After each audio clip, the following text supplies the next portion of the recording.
Hello friends, welcome to natural physics. मैं सब सागर आसूरिया। आज हम फ्रीक्वेंसी 432 हर्ट्ज पे बात करने वाले हैं। फ्रेंड्स, इस फ्रीक्वेंसी की चर्चा पिछली 2 सेंचुरी से हो रही है और डिफरेंट डिफरेंट फील्ड के लोग इसमें अपनी तरह से स्टेटमेंट दे रहे हैं, चाहे वो म्यूजिकल फील्ड के पर्सन हो, चाहे वो फिजिसिस्ट हो, चाहे वो मैथमेटिशियन हो, चाहे वो स्पिरिचुअल पर्सन हो। इस वीडियो में हम इन सारी कड़ियों को ज्वाइन करने की कोशिश करेंगे और कुछ ऐसी बातें मैं इस वीडियो में आपको बताऊंगा जो आपको हैरत में डाल देगी, जो आपको सोचने पे मजबूर कर देगी। और हम इसके म्यूजिकल पहलू से, म्यूजिकल एस्पेक्ट पे जो है वो शुरू करेंगे।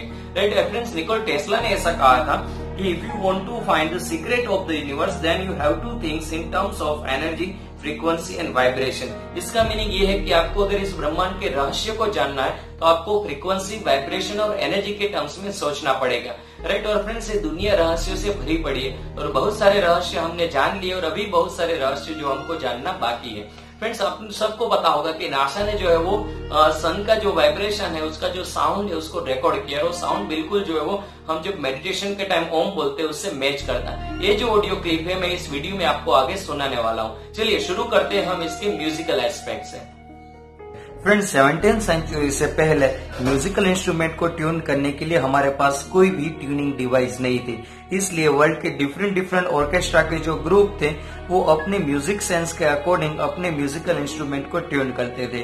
फिर 1711 में इंग्लैंड के जॉन शॉर्ट ने ट्यूनिंग फॉर्क बनाया, जो कि किंग जॉर्ज के कोर्ट में ट्रम्पेट थे। फिर वहां पे म्यूजिकल इंस्ट्रूमेंट को ट्यून करने का एक सिलसिला शुरू हुआ। फिर उसके कुछ साल बाद जोहनम हैरिस ने फिर से एक ट्यूनिंग डिवाइस बनाई, जिससे म्यूजिकल इंस्ट्रूमेंट को ट्यून करना और भी आसान हो गया। और उसने म्यूजिकल इंस्ट्रूमेंट को 440 हर्ट्ज पे ट्यून किया। और जोहनम हैरिस का उस टाइम पे बहुत ही इन्फ्लुएंस था, इसलिए वर्ल्ड में जितने भी ऑर्केस्ट्रा थे ऑलमोस्ट सब अपने म्यूजिकल इंस्ट्रूमेंट को 440 हर्ट्ज पे ट्यून करने लगे। और अमेरिकन स्टैंडर्ड एसोसिएशन ने रिकमेंड किया कि सभी को अपने म्यूजिकल इंस्ट्रूमेंट 440 हर्ट्ज पे ट्यून करने चाहिए। बट फ्रेंड्स, यहाँ पे आर्ट की बात है और स्पेशली म्यूजिक की बात है, वहाँ पे पर्सन टू पर्सन अपना पर्सपेक्टिव डिफरेंट होता है। और ऐसा ही हुआ। इटली के एक बहुत ही बड़े कंपोजर थे, कंपोजर वर्डी। उसने अपने म्यूजिकल इंस्ट्रूमेंट को 440 हर्ट्ज पे ट्यून करने की बजाय 432 हर्ट्ज पे ट्यून किया। और यहाँ पे फ्रीक्वेंसी 432 हर्ट्ज की कहानी शुरू होती है। राइट। और वर्डी ने बहुत ही अच्छा जो है वो म्यूजिक प्रोड्यूस किया।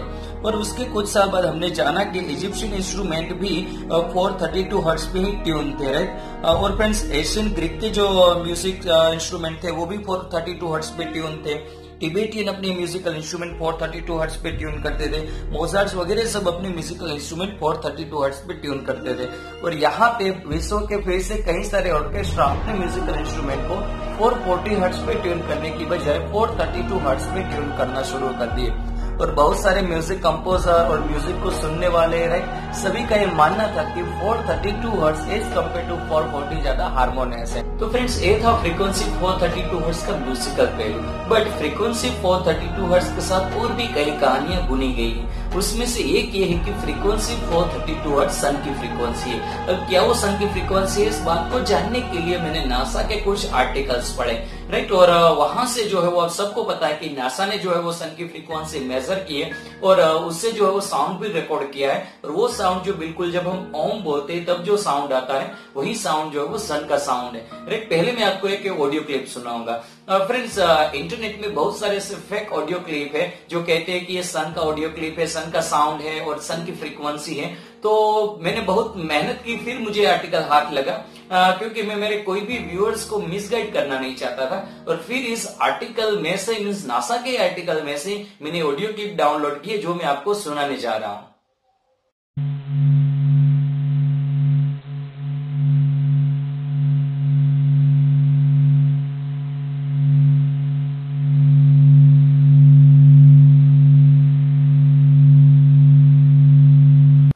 फ्रेंड्स, यहाँ पे क्वेश्चन ये है कि सन की फ्रीक्वेंसी क्या है। तो नासा ने जब फ्रीक्वेंसी नोट डाउन की तो वो 3 मिली हर्ट्ज थी।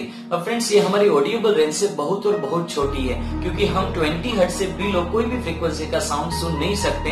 ये मैंने पार्ट 2 में बताया था। फ्रेंड्स, अगर आपने पार्ट 2 नहीं देखा है तो उसकी लिंक मैंने डिस्क्रिप्शन में डाल दी।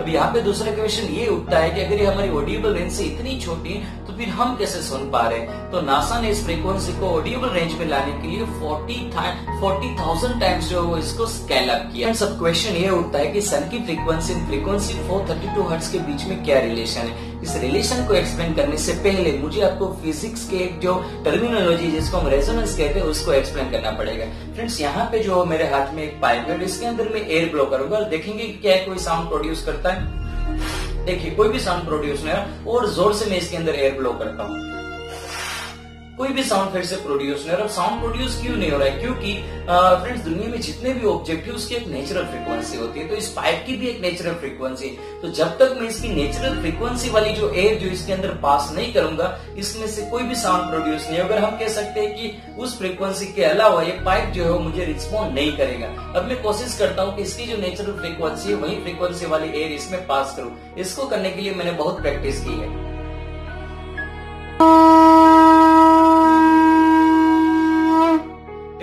जैसे ही मैंने इसकी नेचुरल फ्रीक्वेंसी से एयर ब्लो की, ये पाइप जो मुझे रिस्पॉन्ड कर रहा है। और जब यार इसका जो रिस्पॉन्स है उसको हम रेजोनेंस कहते हैं। कई बार आपने ये सुना होगा कि मिलिट्री जो पर्सन है उसको पुल पे मार्च पास्ट करने की परमिशन नहीं होती, क्योंकि अगर मिलिट्री मैन्स की फ्रीक्वेंसी और पुल की नेचुरल फ्रीक्वेंसी दोनों मैच हो जाएगी तो पुल रिस्पॉन्ड करेगा और वहां पे पुल टूट सकता है। आपने कई बार वो भी सुना होगा कि कई लोग ग्लास जो होता है उसको अपने आवाज से जो ब्रेक करते थे। बिल्कुल सही, क्योंकि ग्लास की नेचुरल फ्रीक्वेंसी और एयर की नेचुरल फ्रीक्वेंसी अगर मैच हो जाएगी तो ग्लास रिस्पॉन्ड करेगा और ग्लास टूट जाएगा।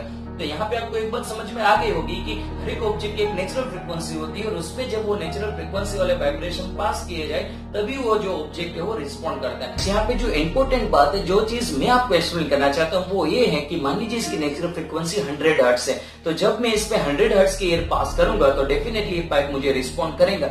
बट अगर मैं इसमें 200 हर्ट्ज की भी फ्रीक्वेंसी पास करूंगा तो भी ये पाइप रिस्पॉन्ड करेगा।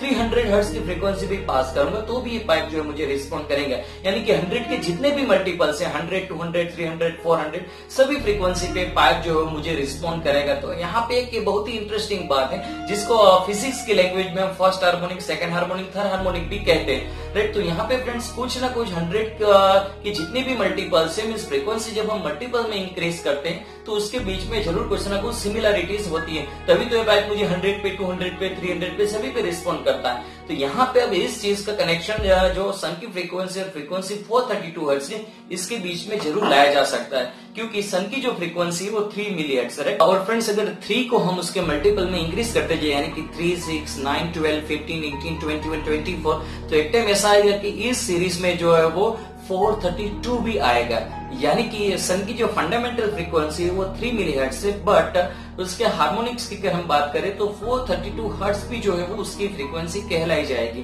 तो यहाँ पे एक जो है रिलेशन बनता है सन की फ्रीक्वेंसी और फ्रीक्वेंसी 432 हर्ट्ज के बीच में। चलिए फ्रेंड्स, अब बात करते हैं इसके स्पिरिचुअल पहलू की। तो हमारी बॉडी में 8 चक्र होते हैं जहाँ पे हमारी बॉडी की ऊर्जा जो है वो केंद्रित हुई होती है, राइट। अब फ्रेंड्स, चक्र वाली ये थियरी सही है कि गलत है, उसके एक्सप्लेनेशन के लिए मैं सिर्फ इतना ही कह सकता हूँ कि साइंस कहता है कि हमारी बॉडी में जो है वो 8 ग्लैंड्स होती है, राइट। पर सबसे इंटरेस्टिंग बात यह है कि जहां पे ये सभी ग्लैंड्स का जो स्थान है वहीं पर एग्जैक्ट सारे चक्र का स्थान है, ऐसा हमारे ग्रंथों में बताया गया है। इस फॉर द एग्जांपल, जैसे मूलाधार चक्र का जो स्थान बताया गया है जो कि काम ऊर्जा को केंद्रित करने के लिए है, वहीं पे एग्जैक्टली टेस्टिस एंड ओवरीज का स्थान है, राइट। इतना ही नहीं फ्रेंड्स, पतंजलि योग ऋषि ने अष्टांग योग की बात की।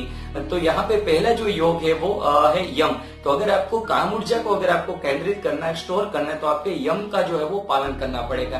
तो यहाँ पे देखिए तीनों चीज बहुत ही पैरेलल है, अष्टांग योग, 8 चक्रास एंड 8 ग्लैंड। तो फ्रेंड्स, ये तीनों चीज पैरेलली वर्क करती है। तो यहाँ पे क्वेश्चन ये है कि इन तीनों चीजों का फ्रीक्वेंसी 432 हर्ट्ज के साथ क्या कनेक्शन है, राइट। तो फ्रेंड्स, कई लोग ये कह रहे हैं कि फ्रीक्वेंसी 432 हर्ट्ज वो हार्ट की फ्रीक्वेंसी है और हार्ट के साथ जुड़ा हुआ जो चक्र है उसको हम बिंदी चक्र कहते हैं और उसके साथ जो कनेक्टेड ग्लैंड्स है उसको हम कहते हैं हाइपोथैलेमस। और अष्टांग योग की अगर बात करें तो उसमें आता है ध्यान, राइट। तो यहाँ पे तीनों चीज पैरेलली वर्क करती है और इसीलिए कई लोग ये कह रहे हैं अगर आपको ध्यान में बैठना हो और बहुत अच्छी तरह से कॉन्सेंट्रेट करना हो तो आपको जो वो फ्रीक्वेंसी 432 हर्ट्ज का जो साउंड है वो उसको सुनना चाहिए, तो आपका ध्यान इजीली जो है वो हो जाता है। बट फ्रेंड्स, बहुत सारे लोग इसमें एक्सपेरिमेंट कर रहे हैं और बहुत सारे लोगों ने एक्सपेरिमेंट किए और नतीजे भी लिए, बट मैं इस चीज के बारे में कुछ भी श्योर नहीं हूँ कि क्या ये हार्ट की फ्रीक्वेंसी है, क्या इसके ऊपर ध्यान करने से हम और अच्छी तरह से ध्यान कर सकते हैं कि नहीं, वॉट एवर, राइट। तो मैं यहाँ पे कुछ भी आपको नहीं कह रहा हूँ कि ये हार्ट की फ्रीक्वेंसी है या वॉट एवर। आप खुद इसका एक्सपीरियंस कीजिए और खुद फील कीजिए और खुद कंक्लूजन निकालिए, अगर आप बहुत ही इसमें डीपली जो है वो एंटर होना चाहते हो। चलिए फ्रेंड्स, अब फ्रीक्वेंसी 432 हर्ट्ज के साथ जुड़े हुए बहुत ही इंटरेस्टिंग एंड लास्ट पहलू की बात करते हैं। फ्रेंड्स, आपको पता है अर्थ की एक नेचुरल फ्रीक्वेंसी है, वो फ्रीक्वेंसी कितनी है? 7.83 हर्ट्ज।